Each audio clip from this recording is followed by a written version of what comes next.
Examiner सिर्फ उत्तर नहीं ढूंढता, वह ढूंढता है आपके क्वेश्चन के दिए हुए आंसर की उपयोगिता, कि किस बेहतर तरीके से प्रेजेंट किया गया है और समझ कितनी कम शब्दों में कितनी क्लियर है। क्योंकि आंसर राइटिंग का मतलब होता है अंडरस्टैंडिंग आपके पास 100 शब्दों की है, लेकिन आपने 10 स्टेटमेंट में 10 लाइन में किस तरीके से उसे कम्प्लीटली बता दिया इजी वे में। तो आज का जो हमारा क्वेश्चन है कि आप रेपो दर और रिवर्स रेपो दर से क्या समझते हैं, उन दरों को बढ़ाने के क्या नेतार्थ हैं। तो सबसे पहले मैं बता दूं, ये हमारे रिज़र्व बैंक ऑफ इंडिया है ना, हमारा जैसे सुप्रीम कोर्ट होता है वैसे हमारे बैंकों में आरबीआई है। इसके जो ऑब्जेक्टिव्स हैं, उसके मेन जो मॉनेटरी पॉलिसी के थ्रू जो है वो हमारी इकोनॉमी को कंट्रोल करता है। हमारी जो प्राइस है, जो हमारे पास पैसा है, जो इकोनॉमी है, फाइनेंस है, उसको कंट्रोल करने की क्षमता, ताकि इन्फ्लेशन को, मुद्रास्फीति को उस रेट में रखा जा सके ताकि बेहतर डेवलपमेंट इंफ्रास्ट्रक्चर हो और इकोनॉमी हमारी स्ट्रॉन्ग हो वर्ल्ड में। तो उसका जो ऑब्जेक्टिव है हमारे आरबीआई का मॉनेटरी पॉलिसी के थ्रू, वो है प्राइस स्टेबिलिटी, फाइनेंशियल स्टेबिलिटी और इकोनॉमिक ग्रोथ। अब हम क्वेश्चन में पूछा है कि रेपो रेट और रिवर्स रेपो रेट, तो ये मॉनेटरी पॉलिसी का एक पार्ट है। कंट्रोल कैसे करता है, ये है हमारी monetary policy, qualitative and quantitative. Margin requirements, selective credit control and moral से। क्वांटिटेटिव में आता है डायरेक्ट, इनडायरेक्ट। डायरेक्ट में आता है कैश रिजर्व रेशियो, एसएलआर, है ना।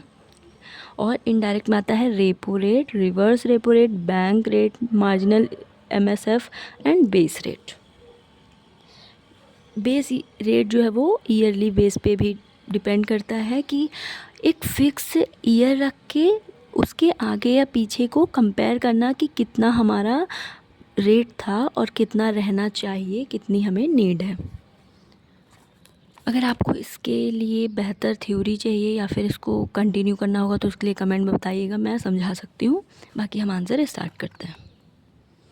रेपो दर और रिवर्स रेपो दर भारतीय रिजर्व बैंक की मौद्रिक नीति के प्रमुख उपकरण हैं, जिनके माध्यम से अर्थव्यवस्था में तरलता और ऋण प्रवाह को नियंत्रित किया जाता है।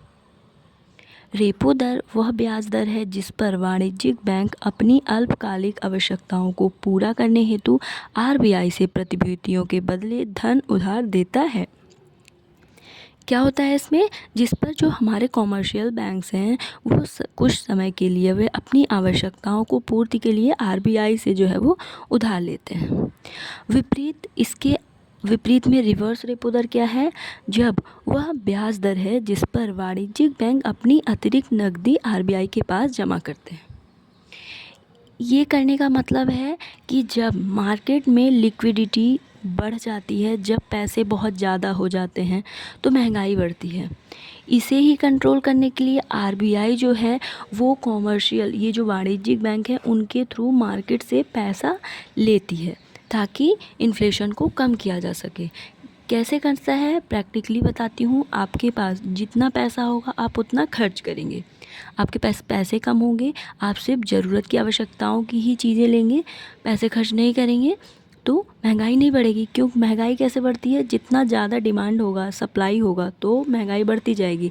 बट सप्लाई तो उतनी ही है, बट डिमांड कम है तो वो चीज़ें कंट्रोल होती हैं। अब इसको बढ़ाने का उद्देश्य क्या होता है, तो इन दरों को बढ़ाने की निहितार्थ क्या है। रेपो दर बढ़ने पर बैंकों के लिए उधार लेना मुश्किल हो जाता है।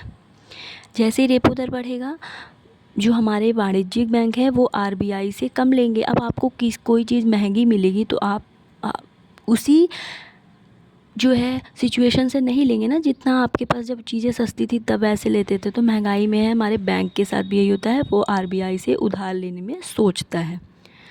अब उसके पास पैसे ही नहीं आएंगे तो वो मार्केट में भी नहीं सप्लाई करेगा, तो महंगाई कम करने किया जा सकता है। रेपो दर बढ़ने से ग्राहकों को दिए जाने वाले ऋणों पर ब्याज दर बढ़ा देते हैं, जिससे उपभोग व निवेश में कमी आती है।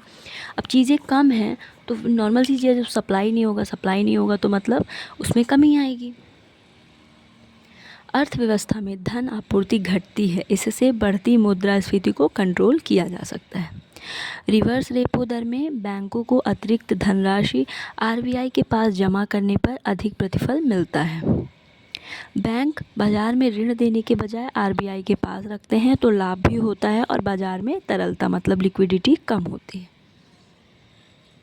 फिर हमारा कंक्लूजन, अतः दोनों दरों में वृद्धि का समग्र प्रभाव अर्थव्यवस्था में नकदी को कम करना मतलब कैश को कम करना और मूल्य स्थिर बनाए रखना होता है। हालांकि यह कदम जो है अल्पकालिक माना जाता है, शॉर्ट टर्म होता है। आप देखे होंगे हर 4 महीने में रेपो दर, रिवर्स रेपो रेट, ये चीज़ें बढ़ती घटती रहती हैं, लेकिन इनका मेन है 2% से 4% के बीच में ही रखना, ताकि ना महंगाई बहुत ज़्यादा हो ना कम।